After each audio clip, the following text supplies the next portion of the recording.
आज की हमारी टॉपिक है रूल्स ऑफ प्रोनाउन।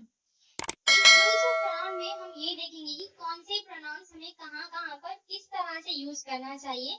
मैंने आपको पहले प्रोनाउन एक्सप्लेन किया है, टाइप्स ऑफ प्रोनाउन एक्सप्लेन किया है। अगर आपने वो वीडियो नहीं देखी तो आप वहां जाकर पहले वो वीडियो कंप्लीट करें, उसके बाद ही आप रूल्स ऑफ प्रोनाउन देखें, क्योंकि आपको तभी क्लियरली समझ में आ जाएगा कि प्रोनाउन क्या है और इसके रूल्स कैसे हमें यूज करना चाहिए। नॉर्मली इंग्लिश के लिए आपको ये रूल्स याद रखने, जब भी आपको सेंटेंस फॉर्म करना हो, स्पीक करना हो या करेक्ट करना हो, तो ये सारी जगहों पे आपको रूल्स याद रखने होंगे। मैंने नाउन भी एक्सप्लेन किया है, आपको नाउन के रूल्स भी एक्सप्लेन किया है, उसी तरह मैंने प्रोनाउन भी एक्सप्लेन किया है। ये प्रोनाउन के रूल्स है, अगर आप ये याद रखेंगे तो आपकी सेंटेंस फॉर्मेशन बहुत परफेक्ट हो जाएंगे और आपके जो भी ग्रामेटिकल एरर्स है सेंटेंस फॉर्म करने में, वो उसमें आपको बहुत हेल्प मिल सकती है, वो बहुत हद तक आपके खत्म हो जाएंगे। सो ये हमारा पार्ट 2 है प्रोनाउन का। चलिए हम हमारा पार्ट 2 स्टार्ट करते हैं। ये हमारा फर्स्ट रूल है, when A pronoun refers to a noun already stated in the sentence, the replaced noun is called antecedent. So जो भी noun हम लोग सेंटेंस में यूज कर रहे हैं, फिर later on हम लोग उसको रिप्लेस कर रहे हैं pronoun से, उसे हम कहते हैं antecedent. The noun should be placed close to its antecedent and must agree with its gender and number. So pronoun replace कर रहे हैं noun की जगह पर, वो अग्री करना चाहिए उसके जेंडर के साथ एंड नंबर के साथ। एग्जाम्पल ले लीजिए, हम लोग अगर गर्ल के बारे में बात कर रहे हैं सेंटेंस में और हम प्रोनाउन यूज कर रहे हैं ही, तो वो गलत हो जाएगा। एंड हम वहां पर बहुत सारी गर्ल्स के बारे में बात कर रहे हैं, लेकिन हम लोग मेंशन कर रहे हैं, रिप्लेस कर रहे हैं शी। सो वहां पर सेंटेंस क्या होगा, क्योंकि नंबरिंग गलत होगी, क्योंकि हम लोग 3 to 4 गर्ल्स के बारे में बात कर रहे हैं, तो वहां पर शी सिंगुलर के लिए यूज होता है। तो यहाँ पर प्लूरल है, तो हमें वहां पर प्लूरल प्रोनाउन ही यूज करना चाहिए। सो इसी तरह से फर्स्ट एग्जांपल देखेंगे, आपको क्लियरली समझ में आ जाएगा। So the teacher chose those students because they had scored the highest marks. इसमें नाउन क्या है, स्टूडेंट है, एंड इसका एंटीसीडेंट प्रोनाउन क्या है, दे है। हम दे क्यों यूज कर रहे हैं यहाँ पर, इसीलिए क्योंकि हमें जेंडर का पता नहीं है, ना हमें ये पता है कि गर्ल्स कितने हैं, ना हमें ये पता है कि बॉयज कितने हैं। मैंने रिसेंट पार्ट 1 में मैंने आपको एक्सप्लेन किया था कि दे कहाँ यूज हो सकता है, आपको प्रोनाउन चार्ट एक्सप्लेन किया था। अगर आपने वो वीडियो अभी तक नहीं देखी है तो पहले आप जाकर वो वीडियो देखें, जिससे आपको क्लैरिफिकेशन मिले कि आपको समझ आ सके कि यहाँ पर मैं क्या समझा रही हूँ। ओके, सो जब हमें जेंडर का पता ना हो तो हम दे यूज करते हैं, इसीलिए हमने यहाँ पर दे यूज किया है। ओके, आई होप आपको ये वीडियो क्लियरली समझ में आ गया होगा। हमारा सेकेंड रूल है कलेक्टिव नाउन्स के बेस्ड। सो कलेक्टिव नाउन अगर आपको नहीं पता हो तो मैंने ऑलरेडी नाउन पर वीडियो बना दिया है, आप पहले वो वीडियो देख लें, फिर यहाँ पर आइए ताकि आपको बहुत अच्छे से समझ में आ सके। So first, collective noun such as group, committee and family use either a singular or plural pronoun depending on whether the writer is referring to the group as a single unit or to the individual member of the group. So collective noun singular भी हो सकता है, plural भी हो सकता है। इसे हम कैसे समझेंगे, इफ ग्रुप ऑफ मेंबर्स के बारे में बात की जा रही है तो हम उसे सिंगुलर प्रोनाउन कहेंगे। इफ ग्रुप में इंडिविजुअल मेंबर के बारे में बात की जा रही है तो हम उसे प्लूरल प्रोनाउन कहेंगे। एग्जाम्पल देखेंगे, the committee made it's decision based on the several reports. So committee ने मिलकर एक डिसीजन लिया है रिपोर्ट्स, बहुत सारे रिपोर्ट्स के आधार पर। सो ये सबने क्या किया, सिर्फ एक डिसीजन लिया, इसीलिए ये हो गया हमारा singular pronoun. The next example, the committee put their signatures on the new report. So committee के हर मेंबर ने अपने सिग्नेचर्स दिए हैं रिपोर्ट पर। सो ये सबने मिलकर किया है, लेकिन अकेले अकेले किया है, हर इंसान ने अपना अपना सिग्नेचर किया है, क्योंकि यहाँ पर इंडिविजुअल मेंबर की बात है, इसीलिए यहाँ पर हम इसे प्लूरल प्रोनाउन कहेंगे। आई होप आपको ये समझ आ गया होगा। सो हमारा थर्ड रूल है, when used as a subject, non countable pronouns such as any, anybody, each, either, enough, everybody, everyone, few, little, me, much, neither, nobody, some, somebody, etc. takes the singular pronouns. So it means जब भी ये word से कोई sentence शुरू होता है तो वो सारे सेंटेंस में हम सिर्फ सिंगुलर प्रोनाउंस ही यूज करेंगे। अगर आप ये अपने माइंड में रखेंगे तो आपके एग्जाम्स में आपको हेल्प मिल सकती है।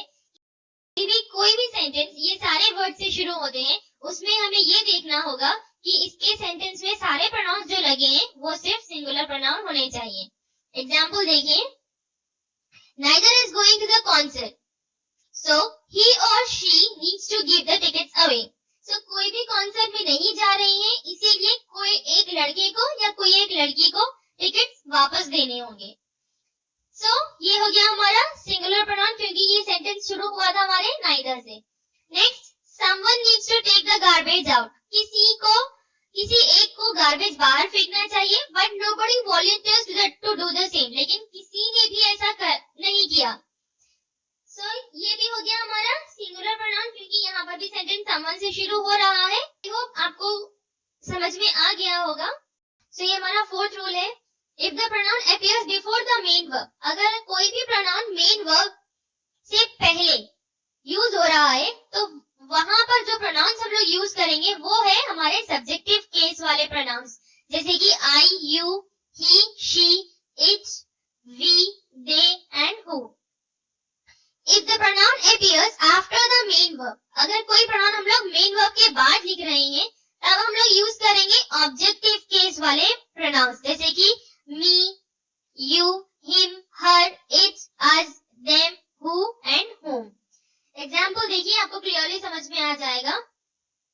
He told Susan that the food was not very good.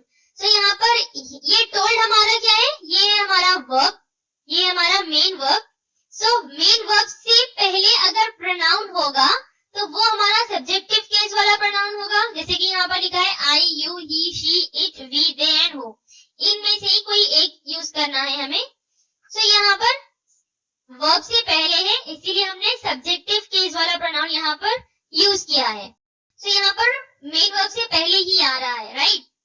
So next one, Susan told him that the food was not very good. So यहाँ पर told तो हमारा है वर्ब, लेकिन him क्या है हमारा, ये हमारा प्रोनाउन। कौन सा प्रोनाउन है, सब्जेक्टिव या ऑब्जेक्टिव, ये हमारा ऑब्जेक्टिव प्रोनाउन है। ओके, सो हमें सेंटेंसेस में ये ध्यान रखना है, अगर कोई वर्ब से पहले जो प्रोनाउन होगा वो सब्जेक्टिव होगा एंड वर्ब के बाद जो प्रोनाउन आएगा वो हमारा ऑब्जेक्टिव केस वाला प्रोनाउन होगा। सो हमारा फिफ्थ रूल है proper usage of reciprocal pronoun. Each other is used for two people, one another is used for more than two people. So यहाँ पर क्या कह रहे हैं, each other हम लोग यूज करेंगे दो लोगों के लिए एंड one another हम लोग यूज करेंगे दो से ज्यादा लोगों के लिए। एग्जाम्पल देखेंगे आपको समझ आएगा। People in this society love one another. So society में बहुत सारे लोग हो सकते हैं, 5, 10, 15, 20 बहुत सारे लोग हो सकते हैं। So यहाँ पर दो से ज्यादा लोग हैं, इसीलिए हम लोग यहाँ पर वर्ड क्या यूज कर रहे हैं, one another। So जब भी दो से ज्यादा लोग होंगे और उनको हमें एक दूसरे के बारे में बताना हो तो हम उनको कहेंगे one another। नेक्स्ट एग्जाम्पल देखिए, the two brothers love each other। So यहाँ पर दो भाई एक दूसरे से प्यार करते हैं। So यहाँ पर सिर्फ दो ही जनों की बात हो रही है, इसीलिए हम लोग यहाँ पर वर्ड यूज करेंगे each other। जब दो से ज्यादा के बारे में बात हो रही हो तो हम लोग वहां यूज करेंगे one another। आई होप आपको समझ आ गया है। हमारा सिक्स्थ रूल है, so indefinite pronoun one should be changed to one's in the positive case. So यहाँ पर क्या कह रहे हैं, जो इंडेफिनिट प्रोनाउन है वन वो पॉजिटिव केस में चेंज होना चाहिए वंस के साथ। पॉजिटिव केस क्या है, जो प्रोनाउन आपको ओनरशिप बताता हो, किसी की ओन मतलब वो प्रॉपर्टी किसकी है वो बताता हो, वो होगा हमारा पॉजिटिव प्रोनाउन। ओके, सो यहाँ पर एक इंडेफिनिट प्रोनाउन को हम लोग पॉजिटिव प्रोनाउन में कन्वर्ट कर रहे हैं, तो हम वन की जगह हम लिखेंगे वंस। एग्जाम्पल देखेंगे, one should love one's country. So हम ये यहाँ पर one should love one's country क्यों कह रहे हैं हम, बिकॉज ये वन एक इंडेफिनिट प्रोनाउन है जो पॉजिटिव केस में चेंज हो रहा है, तो वो आ जाएगा यहाँ पर वंस। जब हमें कोई सेंटेंस में ये दिखाना हो कि ये किसके है किसका कौन ओनर है इसके, तो हम वहां पर वन की जगह वंस यूज कर लेंगे, तभी वो सेंटेंस करेक्ट होगा। Otherwise one should love their country, ये सेंटेंस आपका इनकरेक्ट होगा। इंडेफिनिट प्रोनाउन को अगर हमको पॉजिटिव केस में कन्वर्ट करना हो। ये हमारा 7th रूल, व्हेन टू और more singular nouns are joined by and the pronoun for them always in the plural form. तो यहाँ पर कह रहे हैं कि जब भी दो नाउन्स सिंगुलर नाउन हम लोग ज्वाइन कर रहे हैं एंड से, तो उसका जो प्रोनाउन हम उसके लिए लिखेंगे वो हमेशा होगा प्लूरल प्रोनाउन। सो यहाँ एग्जांपल देखिए, आपको समझ आएगा। First one, Mohan and Sohan, यहाँ पर दो नेम है, Mohan and Sohan, have lost his book. His क्या है यहाँ पर, हिज हमारा सिंगुलर प्रोनाउन है, लेकिन हमें चाहिए क्या यहाँ पर प्लूरल प्रोनाउन, इसीलिए सेंटेंस क्या हो गया, रॉन्ग हो गया। So next sentence, Mohan and Sohan have lost their books. तो यहाँ पर देर कौन सा प्रोनाउन है, देर हमारा प्लूरल प्रोनाउन है, इसीलिए ये सेंटेंस क्या है हमारा करेक्ट है, क्योंकि यहाँ पर हम लोगों ने टू सिंगुलर नाउन्स लिए थे, जिसके सेंटेंस में हमारा प्रोनाउन कौन सा आना चाहिए, प्लूरल प्रोनाउन। क्योंकि यहाँ पर दो के बारे में बात हो रही है, तो ये होगा हमारा प्लूरल, इसीलिए प्रोनाउन भी यहाँ पर क्या यूज होगा, प्लूरल। आई होप आपको समझ आ गया है। ये हमारा 8th रूल है, when two or more singular nouns joined by and are preceded by each and every, the pronoun must be singular. So यहाँ पर कोई भी दो सिंगुलर नाउन्स एंड के साथ लिखे हों, उससे पहले ईच एंड एवरी अगर आता है तो वो सेंटेंस में हम सिंगुलर प्रोनाउन यूज करेंगे। जैसे कि यहाँ पर एग्जांपल देखिए आप, स्टूडेंट एंड एवरी टीचर, तो यहाँ पर हर स्टूडेंट एंड हर टीचर के बारे में बात हो रही है। सो इसीलिए यहाँ पर हमने देखा नाउन से पहले एवरी आ गया, यहाँ पर टीचर से पहले भी एवरी है, ये स्टूडेंट एंड टीचर नाउन है, इन दोनों के बीच ये दोनों जुड़े हुए हैं एंड से, इसीलिए हम ये सेंटेंस में जो प्रोनाउन यूज करेंगे वो हम यूज करेंगे सिंगुलर प्रोनाउन। सो आप लोग भी जब एग्जाम में सेंटेंसेस पढ़ें तो ये चीजें ऑब्जर्व कर याद रखें और इसी को अपने माइंड में रखते हुए सेंटेंसेस को पढ़ें, तो आपकी जो एरर्स होंगे वो आप बड़ी आसानी से निकाल सकते हैं और आपके सेंटेंस फॉर्मेशन भी बहुत परफेक्ट हो सकते हैं। नेक्स्ट एग्जांपल देखिए, each of Ram and Shyam has done his work. So Ram and Shyam ने अपना होमवर्क कर लिया है। बिकॉज यहाँ पर सेंटेंस हमारा शुरू हो रहा है ईच से, तो हमें क्या समझ याद रखना चाहिए कि इस सेंटेंस में जो प्रोनाउन यूज होगा वो सिंगुलर होगा, बिकॉज यहाँ पर टू नाउन से जो ज्वाइंट है एंड से। हमें सिर्फ इतना ही याद रखना है, दो नाउन्स जो एंड से ज्वाइन होंगे और उनसे पहले ईच या एवरी लिखा होगा, तो उस सेंटेंस में जो प्रोनाउन आएगा वो सिंगुलर प्रोनाउन होगा। नेक्स्ट एग्जांपल देखिए, each man and each boy in the party has got his share. So हर आदमी एंड हर लड़के को अपना शेयर मिला है पार्टी में। सो यहाँ पर भी मैन एंड बॉय दोनों नाउन है, उसे ज्वाइन किया गया है एंड से, एंड इससे पहले जो वर्ड यूज करी हमने ईच यूज किया है। सो इसका प्रोनाउन, इस सेंटेंस का जो प्रोनाउन होगा वो क्या होगा, सिंगुलर होगा। आई होप आपको समझ आ गया है। नेक्स्ट रूल है, either or neither are always used in relation to two things. either और neither हम लोग हमेशा यूज करते हैं दो लोग के रिलेशंस के बारे में बात करने और टू पर्सन्स या कोई दो लोगों के बारे में बात करने। For more than two, any और नन मस्ट बी यूज। अगर दो से ज्यादा के बारे में हम लोग बात कर रहे हैं तो हम लोग एनी या नन यूज करेंगे। एग्जाम्पल देखते हैं, either of the two girls can pay for it. So यहाँ पर दो गर्ल्स के बारे में बात की जा रही है, इसीलिए हमने यूज किया either. Okay, next, neither of the two brothers has been selected. तो यहाँ पर दो भाई के बारे में बात की जा रही है, इसीलिए हम लोग ने यहाँ यूज किया वर्ड neither. नेक्स्ट देखिए, any one of the employees can claim it.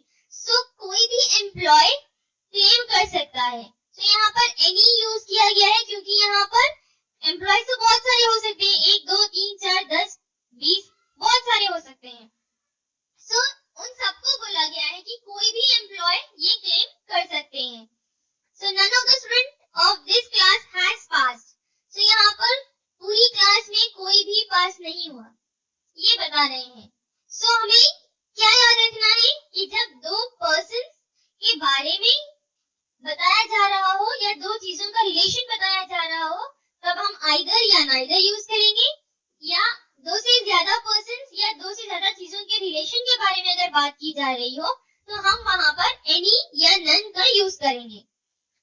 आपको समझ में आ गया है?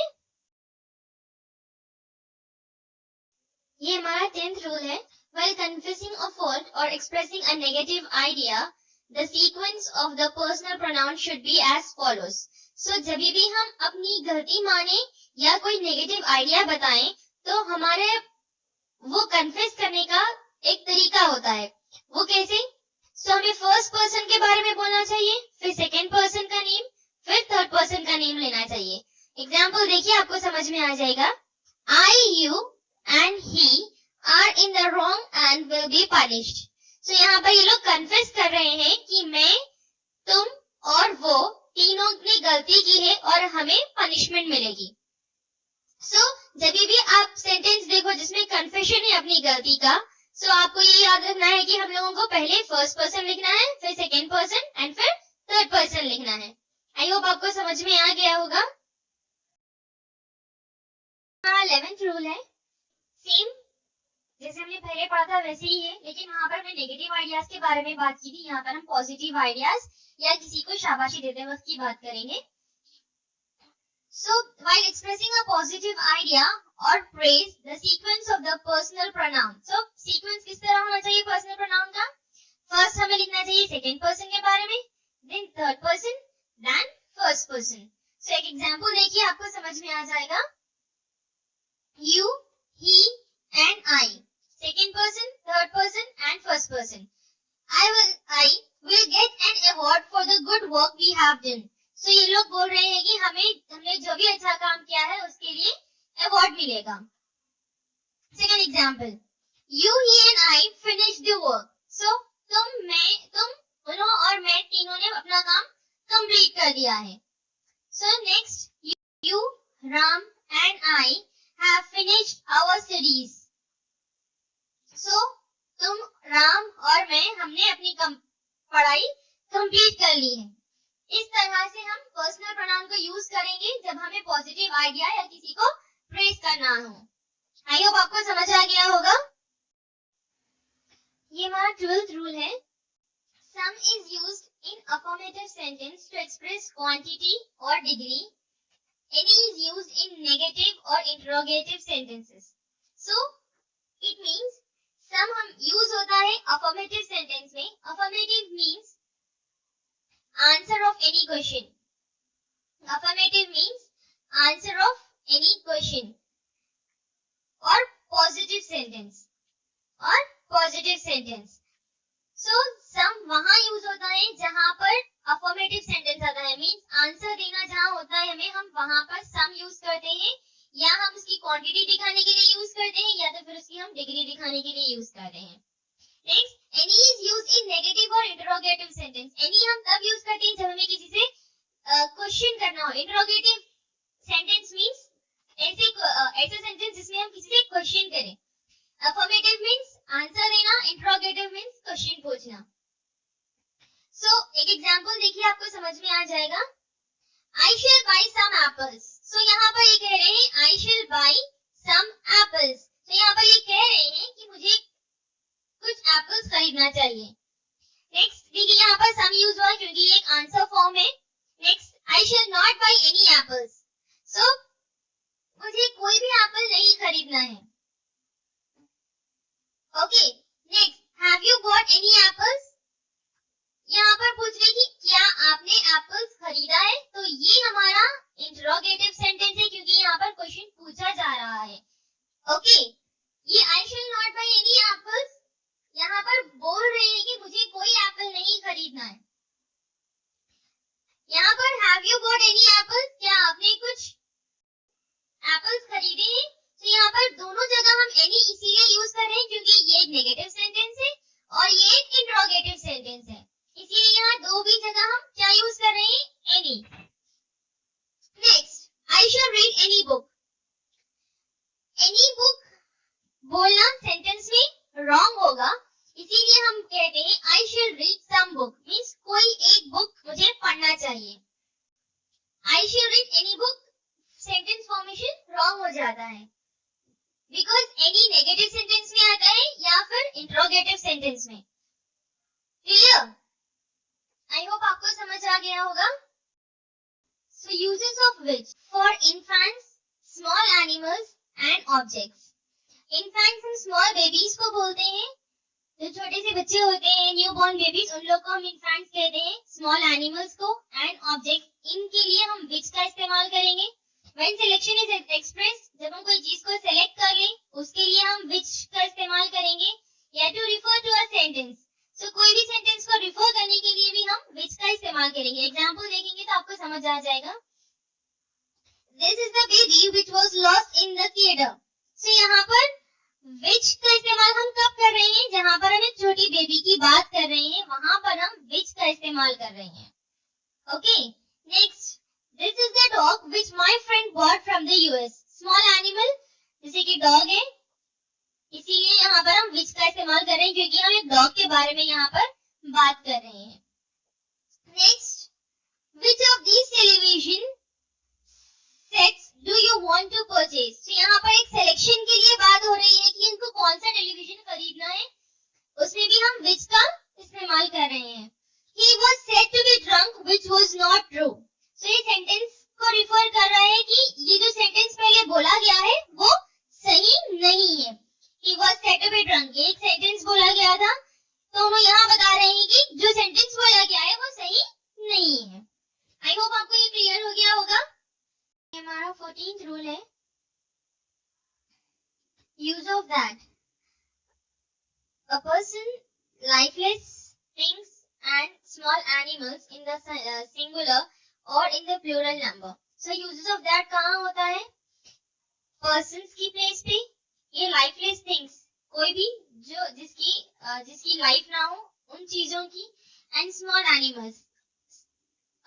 animals की जो सिंगुलर में हो या प्लूरल में. And second, as a substitute for a singular noun already mentioned. And substitute means उसके बदले में यूज होता है, मींस जो नाउन ऑलरेडी मेंशन किया हुआ है उसके बदले में यूज होता है. एग्जांपल देखिए, आपको समझ में आ जाएगा. For the first one, this is the girl that failed in the exam. So यहाँ पर एक गर्ल के बारे में बात हुई है, एक पर्सन के बारे में बात हो रही है जो एग्जाम में फेल हो गए हैं. Okay, this is the radio that I bought yesterday. So यहाँ पर एक lifeless thing, non living thing के बारे में बात हो रही है, जैसे कि रेडियो है. Radio is a non living thing. ये एक रेडियो है जो मैंने कल लेकर आया था. सो इस तरह से हम लोग दैट यूज करते हैं. Now substitute for the singular noun, जैसे नाउन के रिप्लेस करने के लिए हम लोग यूज करते हैं. उसका एग्जांपल देखिए, the weather of Hyderabad is better than Chennai. ऐसा कहना रॉन्ग होगा.